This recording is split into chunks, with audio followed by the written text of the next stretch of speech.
Alright guys, welcome back. You can see Triple is right there on Football Anywhere. Triple, we understand that even though Chelsea are abysmal and atrocious, I don't know how confident you are. That you even see put on shade of green. I mean, there's nothing I can do about it. It's great to be here on another edition of Football Anywhere by Kingsley. The big one we are looking forward to is the Battle of the Reds, the Super Sunday. This fixture has 29 point gap between both teams. Liverpool on 43, Arsenal on 72, and this is not a very good hunting ground for the Gunners. The last time the Gunners won at Anfield was in 2012, September 2012, and for Liverpool fans, yes, they've not won in their last 3 games, but those 3 games have been away. So that is, if they want to give themselves a bit of happiness, they have to look at it that at Anfield in the last 4 games they've not considered a goal. This is the same ground that saw almost the end of United. 7 goals to 0, of course, the 7-up result. So, but it's a big game, by the way, by all standards.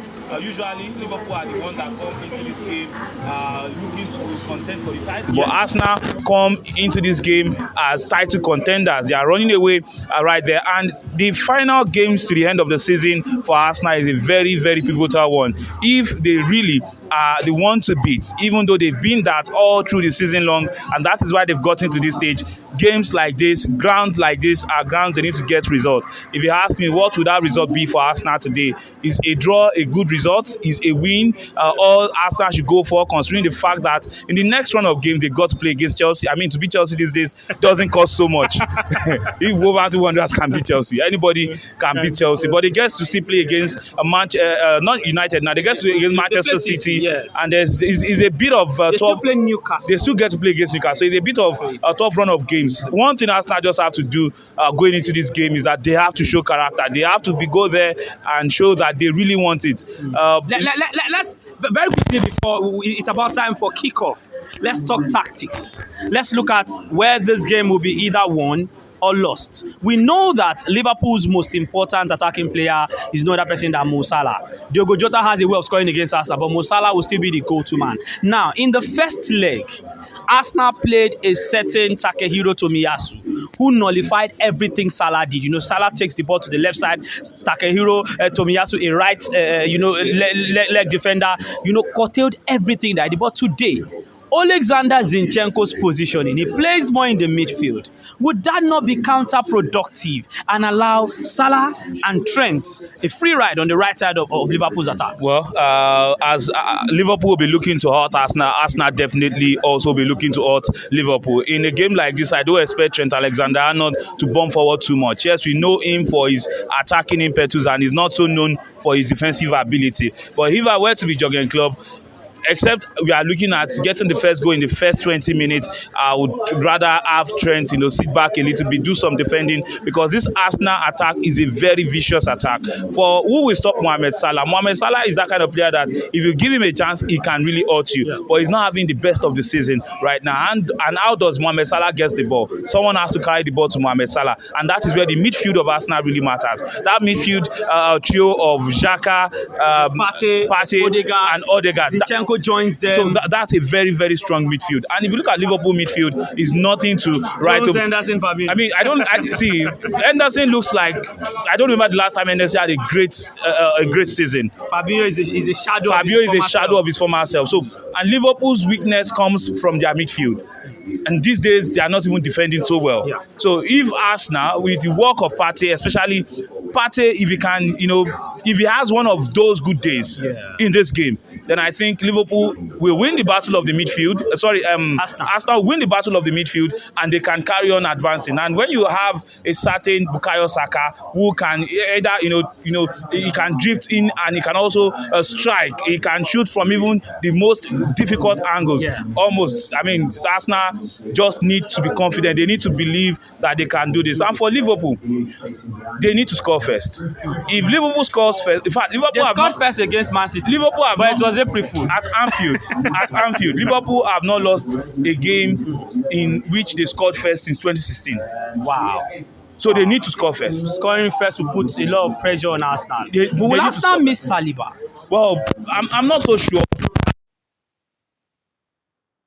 Cup, Saliba stopped being a very, very important player. Yes, he is important, but before the World Cup, he was like one of the best defenders in the Premier League. But after the World Cup, it's anymore.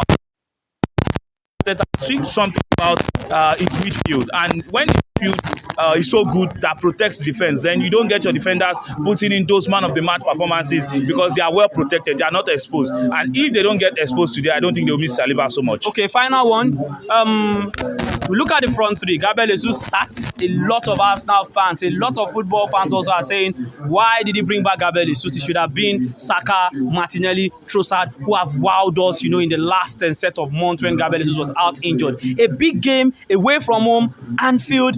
Best time to bring back Gabriel Jesus. We know he scored in the last game, 2 goals, but that was at home, and the pressure was really not much because the manager had to rest Saka, who played I think 180 minutes for England. But today at Anfield, why not go with your best legs? Martinelli, Trossard, Saka. Why drop Trossard for Gabriel Jesus? Well, Trossard is a player that since he joined Arsenal, he's had a phenomenal impact with this Arsenal team.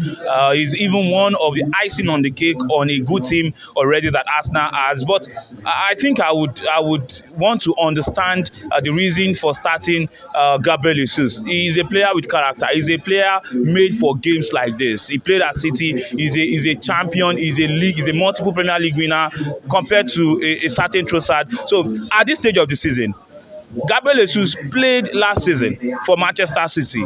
Not just last season, last 2 seasons. So he's been in this situation before. So experience counts. You can tell that Gabriel Jesus will not be under so much pressure because he's been here before. But you look at this Arsenal attack. Who has been here before? None. So maybe because of that, he might have a slight edge over Trossard. And you can't just throw everything all in at once. Even Liverpool have some of the they have some of their players on the bench. Have Bobby Firmino. There's Darwin Núñez. There's Darwin Núñez on the bench. Godi Gakpo starting the attack this time around, and Darwin Núñez have been having a not so bad, but better than how he started at Liverpool sort of season in recent run of games. So I think it's okay to start Gabriel Jesus, and when things are not going the way you want it, you can always throw it. Before Triple O will go, and then we'll go see the first half.